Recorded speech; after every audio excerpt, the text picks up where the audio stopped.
राम जय जय राम, श्री राम जय जय राम। नारायण परासमारंभां शंकराचार्य मध्यमां अस्मदाचार्य पर्यन्तां वन्दे गुरुपरम्परां। श्री गुरुचरण सरोज रज निज मन मुकुर सुधार, वर्णो रघुबर विमल जसु जो दायक फलचार। ओम श्री सीतारामचंद्राभ्यां नमो महेश्वराभ्यां नमो श्री कालमुखी दक्षिणेश्वर धाम सरकार श्री हनुमते नमः। सत्संग के क्रम में आज जो है गोपी गीत का वर्णन हो रहा है, कथा हो रही है। गोप्या उतु गोपी कहती हैं, जयति ते अधिकम जन्मना ब्रजः, जयति ते अधिकम जन्मना ब्रजः, सयत इंदिरा सस्वदत्र ही, श्रयत इंदिरा सस्वदत्र ही, दैत दृश्यताम दिच्छुतावकाश, दैत दृश्यताम दिच्छुतावकाश, त्वयि धृता सवत्स्त्वां विचिन्वते, त्वयि धृता सवत्स्त्वां विचिन्वते, शरदुदासये साधुजात सत्, शरदुदासये साधुजात सत्, सरसिजोदर्शी मुखादृशा, सरसिजोदर्शी मुखादृशा, सुरतनाथ ते अशुल्क दासिका, सुरतनाथ ते अशुल्क दासिका, बरद विघ्न तो नेह किं बधा, बरद विघ्न तो नेह किं बधा, जयति तेऽधिकं जन्मना ब्रजः। एक पहले कहते हैं, हे प्रभो हे प्रीतम, तुम्हारे जन्म से ब्रज में बहुत से आनंद छा गए हैं। अब यहाँ लक्ष्मी का वास रहता है। हम तुमको ढूंढती ढूंढती सब दिशाओं में मारी मारी फिर रही हैं, हमें दर्शन दो। फिर दूसरी कहती, हे प्रेम के देवता, आपके कमल पुष्प की कली के समान नेत्रों ने हमें घायल कर दिया है। हम तुम्हारी बिना खरीदी दासी हैं, तुम सबको वरदान देने वाले हो, फिर हत्या क्यों कर रहे हो? क्या इस संसार में नेत्रों से घायल करना मारना नहीं है? अतः शीघ्र दर्शन दो।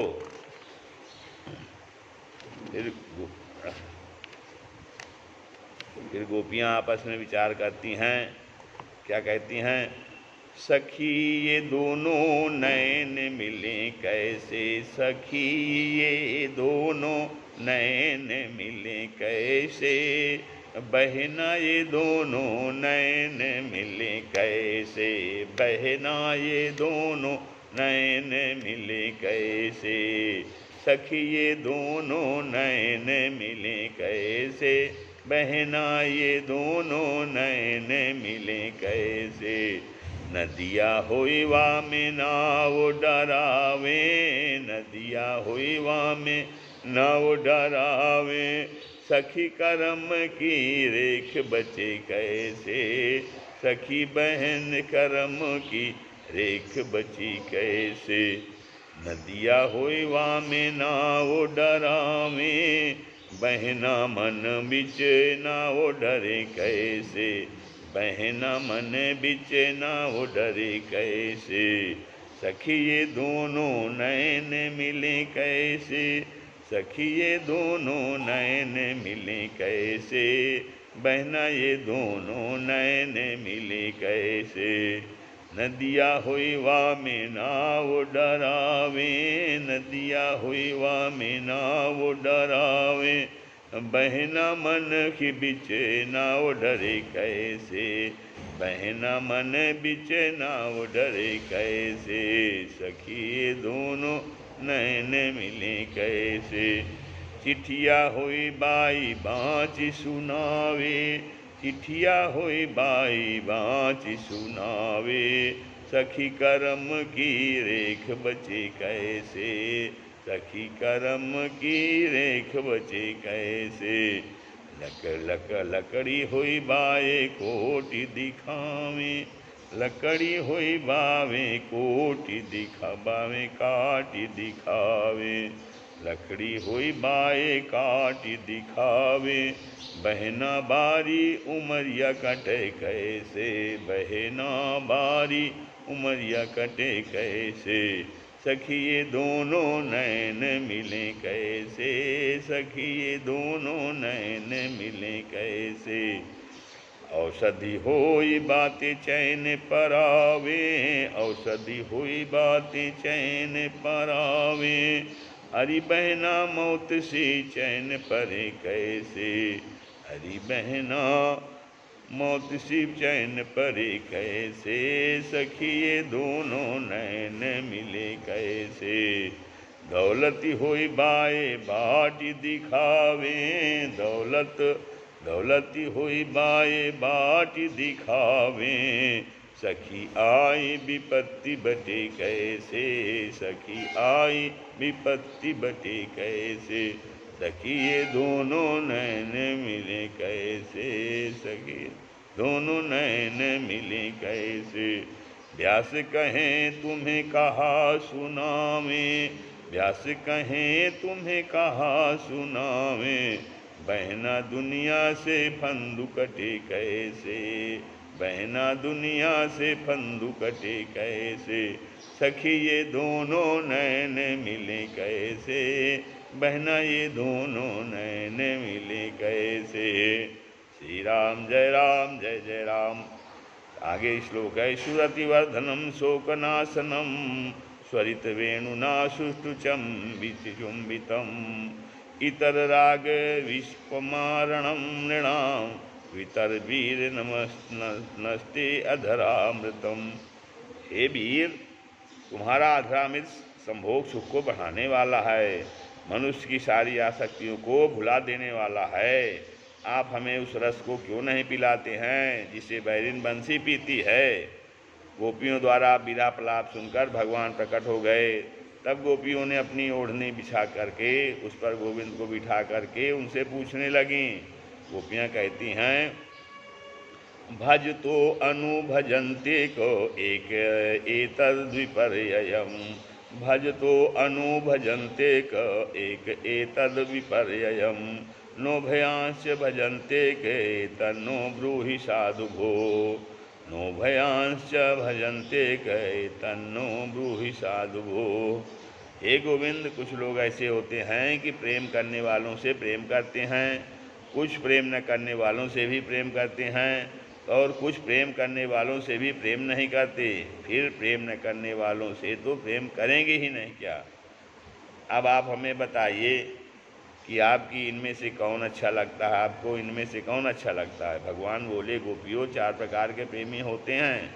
पहला जो है, एक जो अपने से ही प्रेम करते हैं, उनकी दृष्टि में द्वैत भावना ही नहीं है। दूसरा, वे मनुष्य जिन्हें द्वैत तो भासता है परंतु प्रेम करने के प्रवृत्ति रहित होते हैं। और तीसरा, ऐसे व्यक्ति जो जानते हैं है नहीं कि हमसे कौन प्रेम करता है।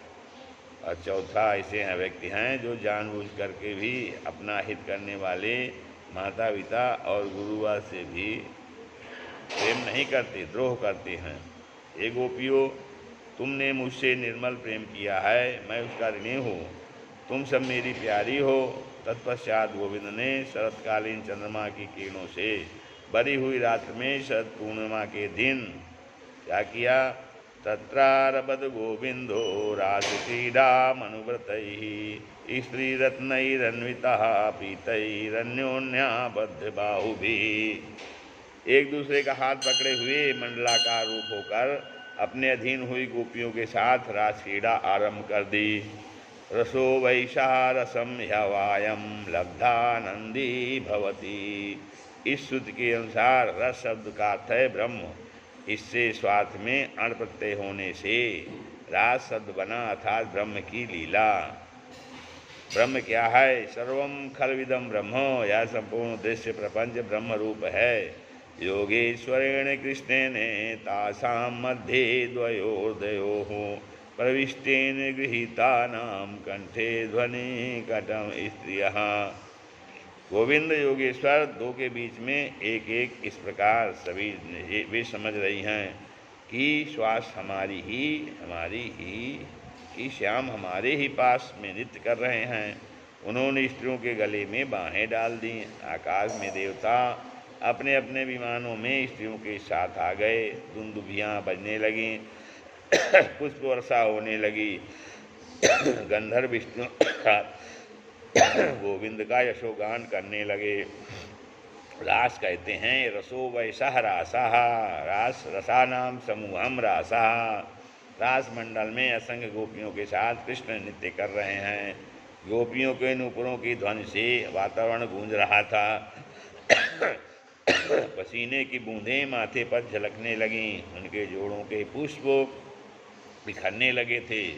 भगवान ने जैसे बच्चे अपने परछाई से खेलते हैं, उसी तरह किसी गोपी को भगवान ने गले लगाया, किसी को हाथ से स्पर्श किया, किसी की तरफ स्नेह भरी दृष्टि डाली, किसी के साथ हंस करके, किसी के कपोलों का स्पर्श करके विहार करने लगे। भगवान ने गोपियों के कपोलों पर आई हुई बूंदों को अपने कर कमलों से पोंछ दिया।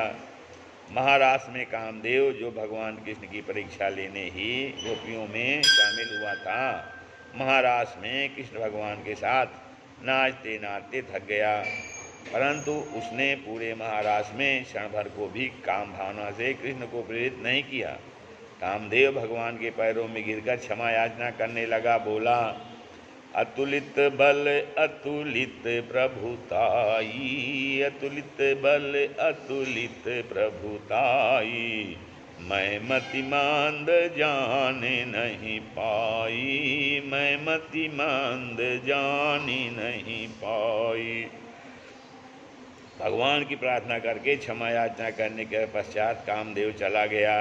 परीक्षित जी कहते हैं, संस्थापनाय धर्म से प्रसमाये तरस चा, अवतीर्णो ही भगवानन् सेन जगदीश्वर, सकथम धर्म सेतु नाम भक्ता कर्ताभिरक्षिता, प्रतीपमा चरद ब्रह्मन् परदारा विमर्शनम। परीक्षित भगवान ने महाराज ने कहा, प्रभो, भगवान तो धर्म की स्थापना को तथा अधर्म का नाश करने अपने अंश से अवतीर्ण हुए थे।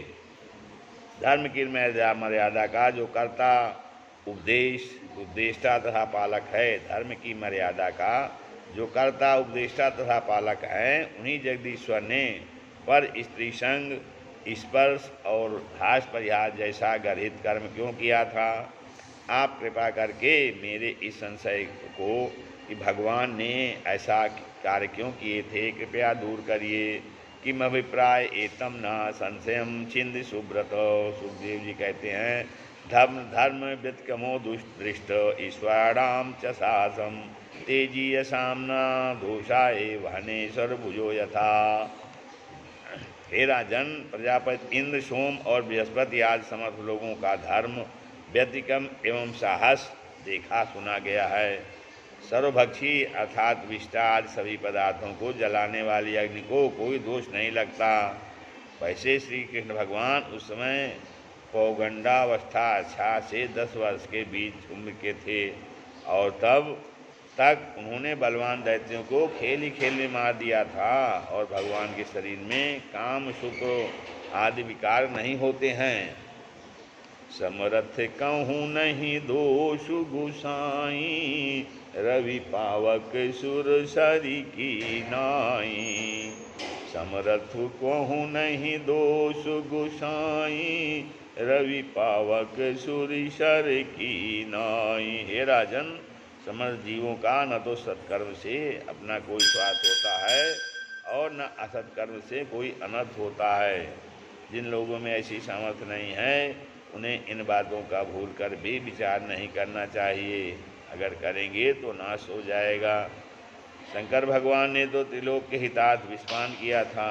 यदि कोई प्राणी ऐसा करने का दुस्साहस करेगा तो मौत को प्राप्त हो जाएगा। भगवान का विग्रह तो मलमूत्रादि रहता पुण्य श्लोका प्रकीर्तिता। भगवान श्री कृष्ण तो यक्ष, मनुष्य, देवता आदि सभी के ईश्वर और कष्टों को हरण करने वाले हैं। उनको पाप पुण्य का संबंध नहीं हो सकता। गोविंद ने सबका कल्याण किया, हमारा भी करेंगे।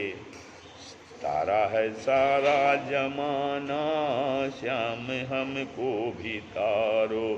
तारा है सारा जमाना, श्याम हमको भी तारो। तारा है सारा जवाना, श्याम हमको भी तारो। अब सुदर्शन उद्धार की कथा है। एक बार गोपालों की इच्छा पूर्ति करने बैलगाड़ियों को सवार होकर के अंबिका वन में जाकर सरस्वती नदी में स्नान करके सर्वसमर्थ महादेव जी व अंबिका जी की पूजा की और रात में वहीं सो गए। शिवरात्रि का पर्व था। उसी वन में एक अजगर रहता था। उसने वहां आकर सोते हुए नंद बाबा को पकड़ लिया।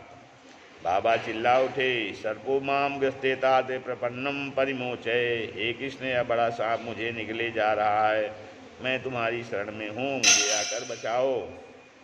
आवाज़ सुन गोप ग्वाला जलती हुई लकड़ियों से उसे मारने लगे, परंतु उसने नंद बाबा को नहीं छोड़ा। पीछे कृष्ण ने अपना पैर उसे छुआ दिया। वह तुरंत ही दिव्य रूप धारण करके भगवान के सामने खड़ा हो गया। भगवान ने पूछा, तू कौन है? सर्प कहता है, अहम विद्याधरा कश्चित् सुदर्शन इत सुता सिया स्वरूप संपत्त्या विमाने नाचरम दिशा। मैं पहले सुदर्शन नाम का विद्याधर था। मुझमें सौंदर्य और लक्ष्मी दोनों थी। विमान पर चढ़कर सभी दिशाओं में चक्कर लगाता रहता था।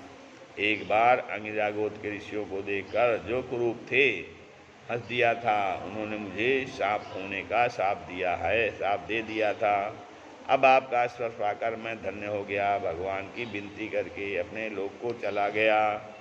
सब शंखचूड़ के वध की कथा है। होली की रात में कृष्ण और बलराम अपनी पत्नी और गोपियों के साथ वन में विहार कर रहे थे। तभी वहाँ कुबेर का अनुचर शंखचूड़ नाम का राक्षस आकर के तयो निरीक्षितो राजन तन्नाथम प्रमदाजनम गोपियों को उठाकर उत्तर दिशा की ओर भागा। गोपियाँ चिल्लाकर कृष्ण कृष्ण कहने लगीं। बलदाऊ साल के वृक्ष को लेकर दौड़े। गोपियों को वहाँ छोड़ करके भगवान कृष्ण ने उसकी कनपटी पर एक घूंसा मारा, जिससे उसका प्राणांत हो गया। भूमि हो गया। मणि निकाल कर बलराम जी को दे दी थी। पूर्व जन्म में क्या था शंखचूड़? पूर्व जन्म में वहाँ गोलोकवासी भगवान कृष्ण का सीदामा नाम का गोप था। एक दिन श्री कृष्ण बिरजा के घर थे। यह सुनकर राधा जी को मान हो गया। भगवान मनाने पहुँचे। वहाँ उनके साथ सीदामा भी था। भगवान कुंज में राधा रानी के पास बैठे थे। राधा जी बहुत शांत हुई। तभी सीदामा कुछ कह गया। राधा रानी ने साफ दे दिया कि हे दुर्बुद्धे, तू गोलोक से चला जा और राक्षस हो जा। उसी शाप के कारण यह अलकापुरी के में सुधन के घर पैदा हुआ और कुबेर का अनुचर हुआ था। इस प्रकार ये शंखचूड़ के पूर्वजन्म की कथा है। अरिष्टासुर वध होता है। श्री सुखदेव जी बोले, हे राजन, एक दिन अरिष्टासुर नामक दैत्य बैल का रूप बनाकर अपने क्रोध से शरीर को हिलाता हुआ पृथ्वी को कंपायमान करने लगा। श्री सुखदेव जय कहते हैं, रंभमाणः खरतरम पदाचा विलिखन महिम उद्यम पुच्छम जबत प्राणी विप्राणाग्रेद सोदरम। बड़े जोर से रंभा रहा था। पूंछ खड़ी करके लोगों से चार दीवारी खेतों को तोड़ता जाता था। उसे देख करके सभी भयभीत हो गए। गोविंद से प्रार्थना करने लगे। श्री कृष्ण ने उसके सींग पकड़ करके उसका प्राणांत कर दिया। अब इसके पूर्वजन्म की क्या कथा है? अरिष्टासुर की पूर्वजन्म में बृहस्पति का वर्तंतु नाम का शिष्य था। एक दिन वह उनके पास पढ़ने गया और उनके पास सामने पैर फैलाकर बैठ गया। गुरु ने शाप दे दिया, मूर्ख, तू वृषभ की तरह पैर फैलाकर बैठा है, जा वृषभ हो जा। गुरु हेलन कृत तस्मात् त्वं वृखो भव दुर्मते तेन शापाद् वृखो भुवं बंगदेशेषु माधव। इसी शाप से यह बंग देश में वृखाकृत असुर हुआ। इससे यह शिक्षा मिलती है, गुरु के सामने कभी भी पैर फैला कर नहीं बैठना चाहिए। श्री राम जय जय राम। श्री राम।